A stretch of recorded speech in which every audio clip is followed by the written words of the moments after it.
Imaginen usted lo siguiente. Imagine que tiene aquí una sustancia, que está con lo rojo, una sustancia sólida, si quiere, una sustancia sólida cuyo material, cuyas moléculas fácilmente pueden transferirse o pueden disolverse o pueden pasar hacia otra sustancia que es un fluido que está circulando de izquierda a derecha. Entonces es como si esto fuese un bloque de algún material y esto fuese aire, si quiere. Una corriente de aire está circulando en esta dirección y vamos a suponer que las moléculas de esta sustancia roja fácilmente pueden disolverse en el aire. Y al disolverse en el aire empiezan a transferirse dentro del aire. Entonces, si usted recuerda esto, en fenómenos se estudiaba aquí lo que eran los perfiles, ¿no?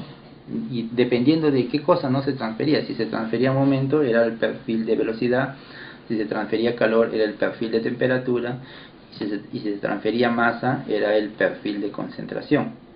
Entonces, vamos a suponer que este fluido que va en esta dirección, antes que entre en contacto con este sólido, este fluido está a una velocidad que le vamos a llamar U sub infinito. Es la velocidad, digamos, global del fluido, ¿no?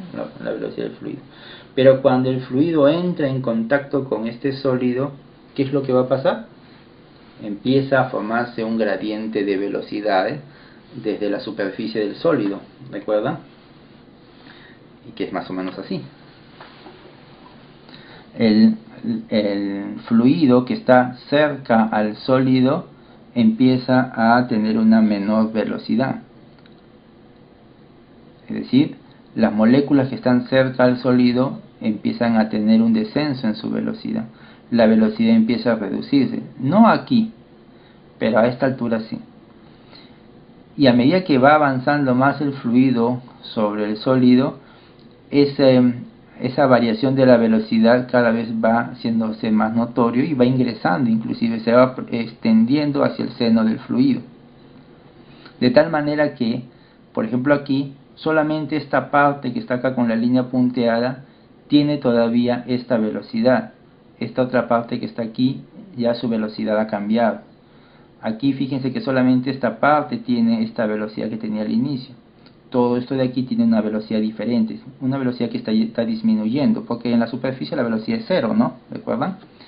Y así, a medida que voy avanzando, se va formando un perfil de velocidad que no es constante, ¿no? Cuando ya llega a cierto punto, este perfil ya se vuelve constante, pero acá al inicio no. ¿Esto qué cosa es lo que genera?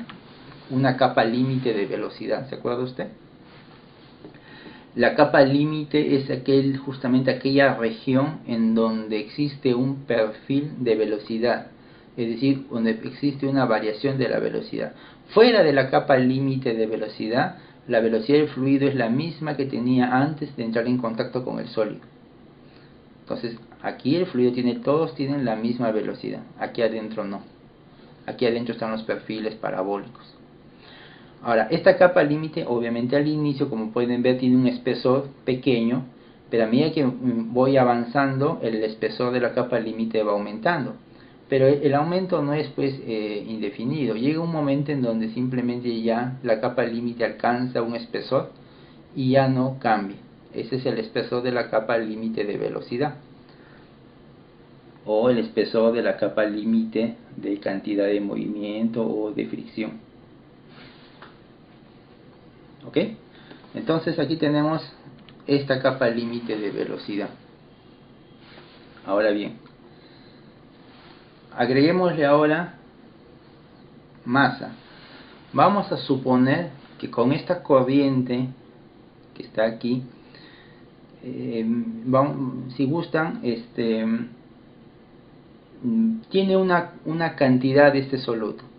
O no, simplemente no tiene una cantidad. La concentración de soluto en este punto es cero. Obviamente aquí no hay nada de soluto rojo, ¿ya? Pero a eso yo lo voy a llamar así, C sub A infinito, que vendría a ser cero porque aquí no hay nada de soluto, ¿correcto? Entonces el fluido no tiene nada de soluto, su concentración de A en este punto es cero. Pero cuando el fluido este gas llegue y se ponga en contacto con el sólido que sí se disuelve, entonces lo que podríamos observar es esto. Por ejemplo, a esta altura, dentro de este fluido azul, dentro de este gas, la concentración de soluto es alta. A medida que me voy alejando de la superficie, voy a observar que la concentración del soluto empieza a disminuir. Va a llegar un punto en donde la concentración de soluto es igual a la que había aquí al inicio, que es 0. Si hago o si mido la concentración del soluto en este gas que está circulando, pero un poquito más hacia adentro, por ejemplo aquí, voy a encontrar que a esta distancia tengo una alta concentración de soluto. A medida que me voy alejando de la superficie, la concentración de soluto va disminuyendo y aquí simplemente es 0. ¿Qué es lo que está pasando? Que el sólido se está disolviendo en este fluido. Y al disolverse es evidente que cerca a la pared la concentración es alta, pues, ¿no? Porque es el punto que está más cerca al sólido. Y a medida que me voy alejando de la pared, la concentración empieza a disminuir.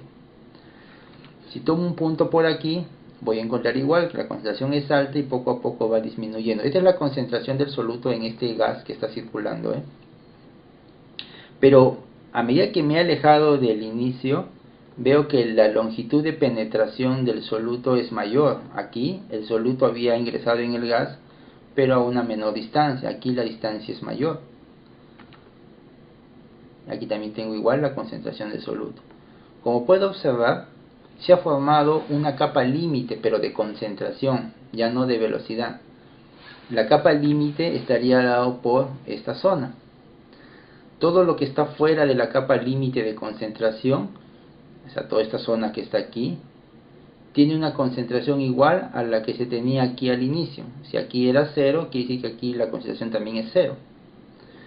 Y todo lo que está dentro de la capa límite tiene un perfil de concentración, que como usted puede ver, este perfil podría ser fácilmente parabólico también. Entonces, dentro de la capa límite la concentración va cambiando en esta distancia, pues, ¿no? Fuera de la capa límite la concentración es la misma que había al inicio.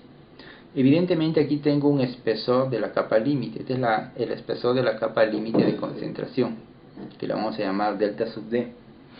El espesor de la capa límite de concentración no necesariamente es igual al espesor de la capa límite de velocidad. Podrían ser iguales, como podrían no serlo. Generalmente es menor, ¿ya? Eso es lo usual. Pero podría darse casos en donde sean iguales, o inclusive mayor. Pero no es lo usual, digamos. Ahora, si a esto, que ya tenemos aquí velocidad y concentración, le agregamos temperatura, vamos a suponer que el fluido, este fluido que está aquí, está a una temperatura T infinito, ¿okay? Y vamos a suponer que este sólido está a una temperatura mayor, a T infinito, ¿okay? Al estar a una temperatura mayor, entonces es evidente que el gas frío, al ponerse en contacto con este sólido caliente, pues va a generar una transferencia de calor, ¿no? La energía va a empezar a pasar del sólido hacia el fluido, y eso se va a manifestar en una variación de la temperatura del fluido que está circulando. Y lo que tendríamos sería algo así. En las proximidades del sólido caliente la temperatura es alta, pero a medida que me voy alejando de la pared, la temperatura va a empezar a disminuir hasta que llegue a ser igual a la temperatura del fluido que tenía aquí al inicio.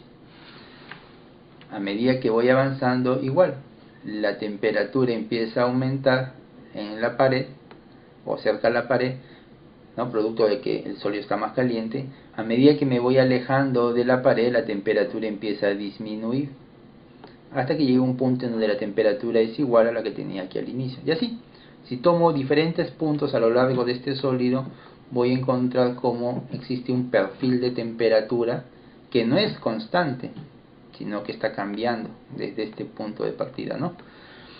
Y aquí también hay una capa límite, es la capa límite térmica. Si usted observa aquí, espero que se pueda ver, la capa límite térmica justamente me delimita aquella zona en donde hay un perfil de temperaturas ¿no? Es lo que está dentro de la capa límite, y lo que está fuera de la capa límite, pues ahí la temperatura es igual a la temperatura que había aquí al inicio. Evidentemente, cuando el fluido ya ha recorrido cierta distancia, el espesor de la capa límite se vuelve constante. O sea, no vaya a pensar usted que esta capa límite empieza a aumentar de manera indefinida. No, llega un punto en donde ya se vuelve constante esta distancia, este espesor. El espesor de la capa límite térmica no necesariamente es igual al espesor de la capa límite de difusión ni al espesor de la capa límite de velocidad. ¿Podrían ser los tres iguales? Sí, sí podrían ser tres iguales, pero no necesariamente así. Usualmente suelen tener esta tendencia. El espesor de la capa límite de velocidad es mayor que el espesor de la capa límite térmica, que es mayor que el espesor de la capa límite de difusión. Eso es, si quieren, lo usual. Entonces, queda claro qué cosa es esta capa límite, ¿no? Digamos, es el límite entre dos regiones. Una región en donde hay una variación de una cantidad que se está transfiriendo respecto a otra región en donde simplemente no hay esa variación, donde las condiciones son iguales a las que habían aquí. Al inicio, cuando se ponen en contacto este sólido con este fluido, esas capas límites pues no tienen el mismo espesor. Ya, esta es una zona de, digamos, de transición, ¿no? En donde todavía la capa límite se está desarrollando. Pero llega un momento en donde las capas límites ya se desarrollaron y su espesor se mantiene constante. Esta es la zona que a nosotros nos interesa, esta zona de aquí. Más que esta parte donde recién se está formando las capas límites, eso tal vez no es tan importante ahora para nosotros. Lo que me interesa más es esta zona que está aquí. ¿Ya? Entonces lo he explicado esto porque quería que vieran de dónde sale esto. Entonces ahora sí, estoy aquí en un sistema en donde un sólido se está difundiendo en un fluido, ¿ya? En donde las capas límites ya están desarrolladas, es decir, ya alcanzaron su espesor, ¿correcto? Aquí el soluto se está disolviendo, ¿correcto? Y obviamente está siendo arrastrado, ¿no?, por el fluido, pero el hecho que sea arrastrado no significa de que no se difunda. Por supuesto que se transfiere en esta dirección, claro que sí, pero producto del arrastre pues obviamente no llegan hasta estos puntos, pues, ¿no? Por eso que máximo llegan hasta esta zona nada más. ¿Por qué no llegan hasta acá? Porque están siendo arrastrados, ¿no?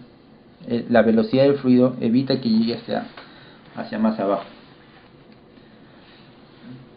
En esta zona, en donde las capas límites ya están desarrolladas, podrían generarse los perfiles de la cantidad que se transfieren. Por ejemplo, en el caso de la masa, pues tengo el perfil de concentración, y este perfil de concentración solamente se da dentro de esta capa límite de concentración, ¿no?, o de difusión. Tengo el perfil de velocidad. Es evidente que aquí en la superficie la velocidad es 0, y aquí la velocidad es la velocidad máxima, y esto se da dentro de la capa límite de velocidad. Y también tengo el perfil de temperatura, que se da dentro de la capa límite térmica, ¿no? Acá la temperatura es mayor y aquí es menor. Aquí tengo los diferentes perfiles. Ahora, existe una relación entre estos espesores de capas límites, ¿ok? Por ejemplo, ya obviamente por estudios que se han hecho, se sabe que la relación entre el espesor de la capa límite de velocidad con el espesor de la capa límite térmica, esta relación está directamente relacionada con el número de Prandtl. ¿Okay? Existe una relación directa con el número de Prandtl. Bueno, ustedes saben que dentro de los mecanismos de transporte existen diferentes números adimensionales, ¿no?, que ya los han visto en fenómenos de transporte y en mecánica de fluidos y en transferencia de calor. Número de Reynolds, número de Prandtl, número de Schmidt, ¿no? Entonces, la relación entre los espesores de la capa límite de velocidad y la térmica está directamente relacionada con el número de Prandtl. La relación entre el espesor de la capa límite de velocidad y la capa límite de difusión o de concentración está directamente relacionada con el número de Schmidt. Y la relación entre el espesor de la capa límite térmica y la capa límite de difusión está directamente relacionada con el número de Lewis. Si usted estas dos primeras relaciones si usted las... a ver, ¿cómo sería? Si este que está aquí lo divide entre este que está aquí, si el segundo lo divide entre el primero, es obvio que el delta U desaparece y le va a quedar este que está acá. Y efectivamente, ¿no? El número de Lewis es la división entre el número de Schmidt y el número de Prandtl. O sea que acá yo muy bien pude haber puesto, es una función que depende del número de Schmidt entre el número de Prandtl. Pero a esa relación se le conoce como el número de Lewis. Ahora, ¿por qué estamos hablando de todo esto? ¿Qué tiene que ver eso con los coeficientes de transferencia de masa? Es importante esto porque justamente a través de esto es que uno puede llegar a obtener expresiones matemáticas o valores de los coeficientes de transferencia de masa. Y para ello se hace uso de algo llamado analogías. ¿Y qué significa esto de las analogías? Que lo que pasa a nivel del proceso o el mecanismo de transferencia de momento, por ejemplo, ¿ya? Esta información de lo que está pasando con la velocidad puede servir para saber lo que está pasando con la concentración o para saber lo que está pasando con la temperatura, porque estos mecanismos en cierta forma son análogos. Sabiendo cómo se comporta un fenómeno de transporte, me refiero a una transferencia de momento o de cantidad de movimiento, puedo saber cómo se comportará un fenómeno de transferencia de masa. Entonces yo no tengo necesariamente que estudiar un fenómeno de transferencia de masa para conocer su coeficiente de transferencia de masa, cuando yo podría muy bien estudiar solamente lo que ocurre a nivel de velocidad, saber cómo ocurre el fenómeno de transferencia de cantidad de movimiento y a partir de esa información poder tener una idea o deducir qué está pasando a nivel de masa. ¿Correcto? Por ejemplo, esta es la analogía de Reynolds. ¿Y qué dice la analogía de Reynolds? Cuando usted tiene un sistema en donde el número de Schmidt del sistema, ahorita vamos a ver el número de Schmidt, cuando el número de Schmidt del sistema es aproximadamente 1, o 1 si quiere, y el número de Prandtl del sistema también es aproximadamente 1, es decir, cuando se cumplen estas condiciones, entonces también se cumple estas otras condiciones. Entonces, cuando se cumple esto, también se cumple ¿qué? El producto del factor de fricción entre 2 por el número de Reynolds es aproximadamente igual al número de Nusselt, que a su vez es aproximadamente igual al número de Sherwood. Estos son números adimensionales. El número de Reynolds es un número adimensional que está asociado con la velocidad. El número de Nusselt es otro número adimensional que está relacionado con el coeficiente de transferencia de calor. Y el número de Sherwood es un número que está relacionado con el coeficiente de transferencia de masa. En otras palabras, dentro de este número de Sherwood está metido el coeficiente de transferencia de masa. Dentro de este número de Nusselt está metido el coeficiente de transferencia de calor. Es como que si este número está asociado con lo que está pasando aquí, en este perfil de concentración, este que está aquí está relacionado con lo que está pasando en este perfil de temperatura, y este está relacionado con lo que está pasando en este perfil de velocidad. Cuando se cumple esto, también se cumple esto, según la analogía de Reynolds, así se le llama. ¿Y eso en qué puede ser útil? Pues que si usted conoce la velocidad del fluido, por ejemplo la velocidad U infinito, ¿no? Y obviamente se cumplen estas dos condiciones, y usted conoce la velocidad del fluido, entonces usted podría calcular el número de Reynolds. Eso es bastante sencillo, solo necesita la viscosidad del fluido, la densidad del fluido y alguna longitud característica. Con ello y el factor de fricción, usted podría calcular todo esto. Y el valor numérico de todo este término va a ser igual, o aproximadamente igual, al valor numérico del número de Sherwood. Y con el valor numérico del número de Sherwood, de ahí usted va a poder obtener el coeficiente de transferencia de masa. ¿Ok? ¿Qué he necesitado? ¿Qué pruebas de concentración he realizado? ¿Qué mediciones de concentración he realizado para calcular este coeficiente? Ninguno. Solamente me he enfocado en la velocidad nada más. Y de esa forma he podido obtener esto otro. Y lo mismo puedo hacer con el número de Nusselt. Las analogías entre estos tres mecanismos de transporte permiten obtener información de un mecanismo a través del conocimiento de otro mecanismo. Y siempre de estos tres mecanismos, siempre va a haber uno que sea más fácil de medirlo, más sencillo, que sea más precisa la medición que otros. No siempre se puede medir o se puede extraer información de un suceso, de un fenómeno, de manera así clara. O sea, no, por ejemplo, medir concentración aquí en la interfaz es bien complicado, ¿no? Eso difícilmente se puede hacer. A veces es mucho más fácil medir temperatura o medir velocidad. En eso ayudan las analogías. Y no es la única, ¿no? Porque usted puede decir, ¿qué pasa si el número de Schmidt o el número de Planck no son aproximadamente 1? Bueno, entonces habrá otras expresiones. Por ejemplo, la analogía de Kilton-Colwood, que es válida cuando el número de Schmidt no es 1 y cuando el número de Planck tampoco es 1. En esos casos se cumple esta relación. El factor de fricción o la mitad del factor de fricción es aproximadamente igual a todos estos términos, el número de Nusselt, el número de Reynolds, el número de Planck. Y a su vez todo esto es igual numéricamente, ¿no? Es igual a todo este término, el número de Sherwood, Reynolds, Schmidt. Y dentro de Sherwood está el coeficiente de transferencia de masa.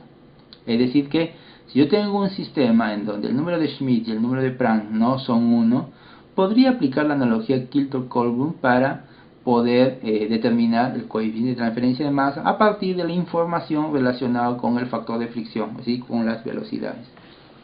En todos estos casos se va a necesitar números adimensionales, ¿no? Por ejemplo, el número de Reynolds, que es un número bastante conocido, ustedes lo conocen. El número de Reynolds es esta relación entre la velocidad, en este caso la velocidad del fluido, la viscosidad del fluido, ¿no? La densidad y una longitud característica.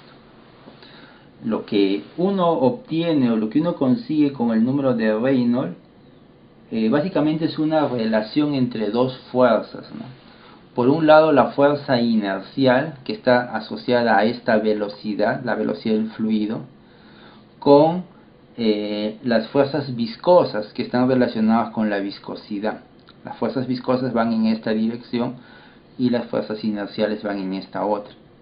Entonces, el responsable de las fuerzas inerciales es la velocidad, el responsable o el factor influyente en las fuerzas viscosas es la viscosidad.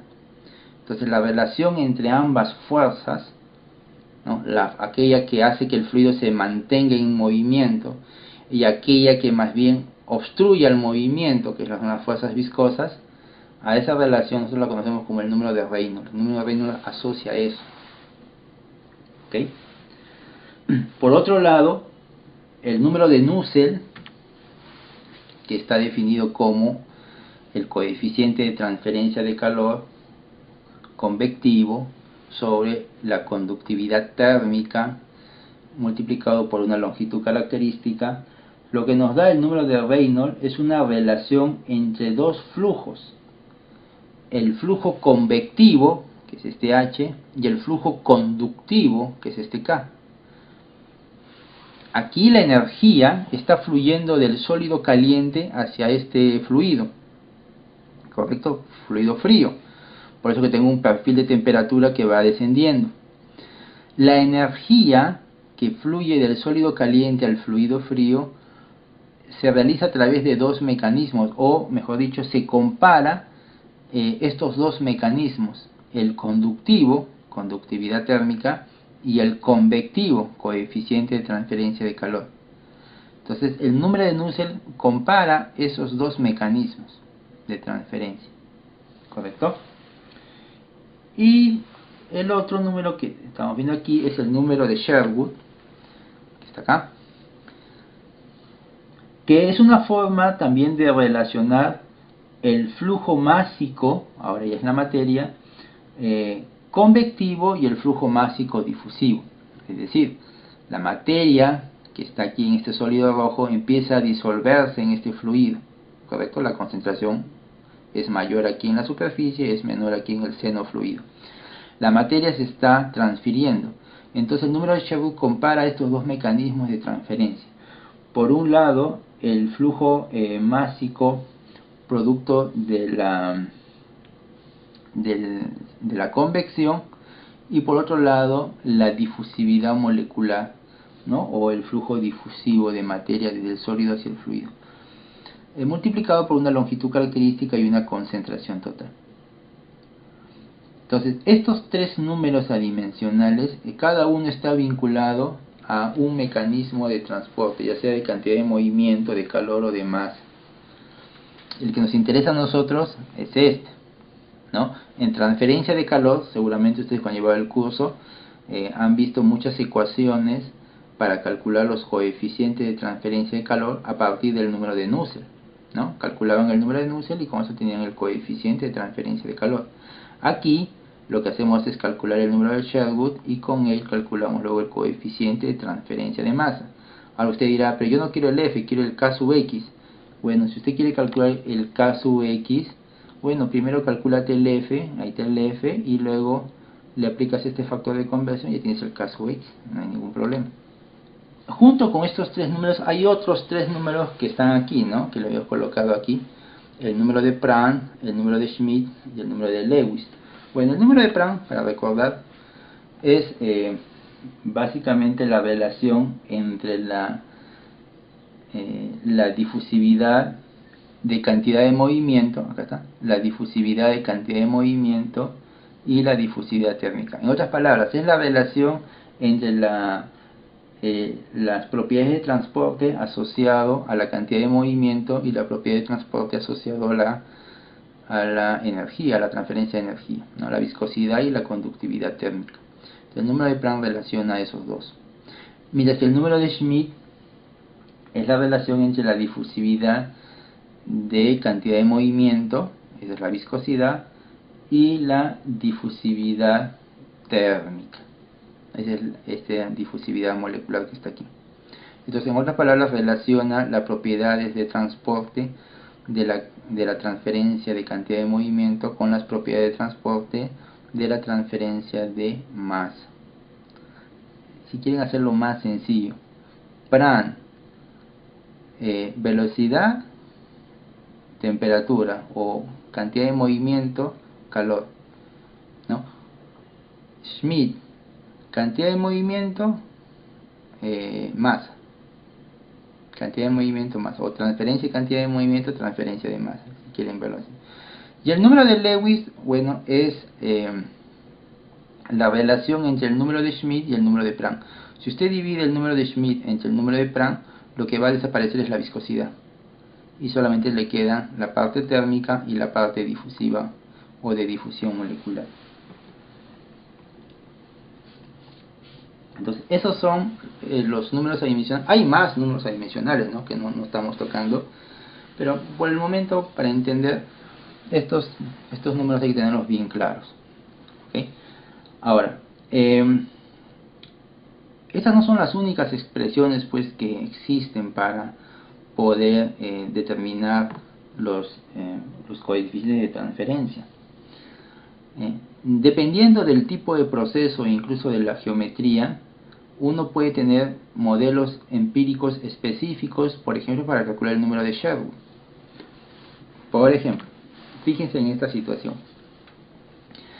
Aquí tengo la transferencia de masa en un sistema diluido, es decir, que la cantidad de soluto que se disuelve es pequeña, desde una superficie plana, esta superficie que está acá, hacia un fluido que está por encima, pero este fluido se encuentra en régimen laminar.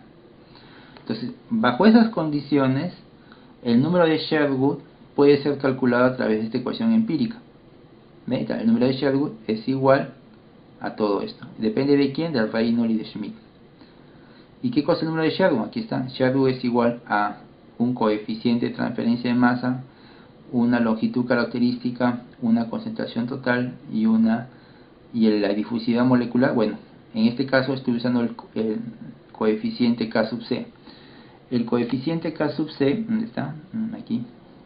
K sub C, usted lo puede relacionar con F, ¿no? Este C pasa a dividir, tendría F sobre C y tendría el K sub C. Por eso que aquí ya no aparece C ya. Entonces, fíjese que con este modelo empírico yo podría estimar el número de Sherwood para un sistema con estas características. Ojo que este modelo solo es válido si el número de Schmidt es mayor a 0,6 y si el número de Reynolds es menor a 3 por 10 a la 5. Si usted está fuera de ese rango, entonces este modelo ya no es válido. Este es, ojo, y no es que este sea el único modelo, ¿eh? Existen muchos otros modelos para esta misma situación, para otros valores del número de Schmidt, para otros valores del número de Reynolds. Aquí solamente he colocado uno nada más. Existen muchísimas ecuaciones para esta misma situación o situaciones similares a estas.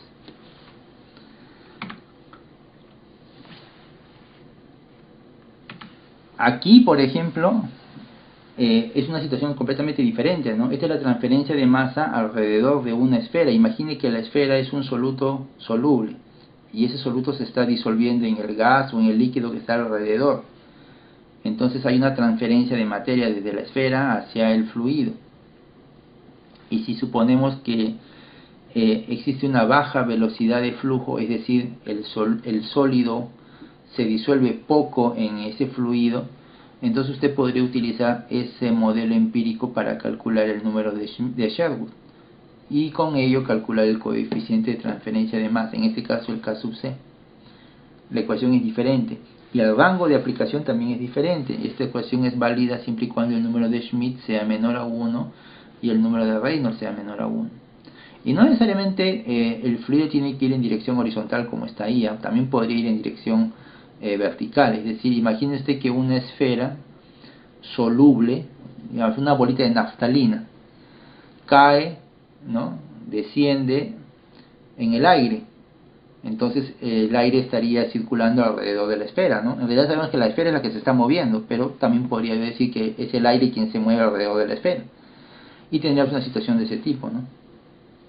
Cuando la bolita de naftalina empiece a descender, empieza a friccionar con el aire, ¿no? Y producto de esa fricción, pues empieza a disolverse un poco. Y yo podría calcular cuál es la velocidad de transferencia de la naftalina al aire utilizando algún modelo de este tipo, ¿no? Siempre y cuando se cumplan las restricciones que están ahí. Otra situación podría ser esta. Aquí tengo una sustancia, un soluto que tiene forma cilíndrica y tengo un fluido que está circulando a través del cilindro pero en dirección perpendicular. Entonces ya la geometría cambia, ¿no? Ya no es igual.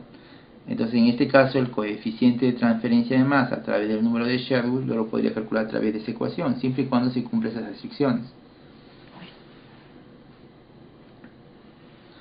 O también aquí la transferencia de masa en el interior de un tubo liso, en donde el flujo es turbulento y la concentración en la superficie es más o menos constante. Es decir, imagine usted que en la pared interna del tubo está impregnada de un material, de alguna sustancia, y esa sustancia empieza a disolverse en el líquido o en el gas que circula por el tubo. Entonces ahí tendría una transferencia de masa en el interior de un tubo. Entonces en ese caso uno puede utilizar una ecuación como la que están viendo ustedes ahí, ¿no? Que repito, no es la única, existen muchas otras ecuaciones más. Sería bueno que revisen en el manual del ingeniero químico, en la sección de transferencia de masa y de calor. Van a encontrar ustedes casi al final de esa sección varias tablas con muchas ecuaciones para el cálculo de los coeficientes de transferencia de masa para diferentes circunstancias.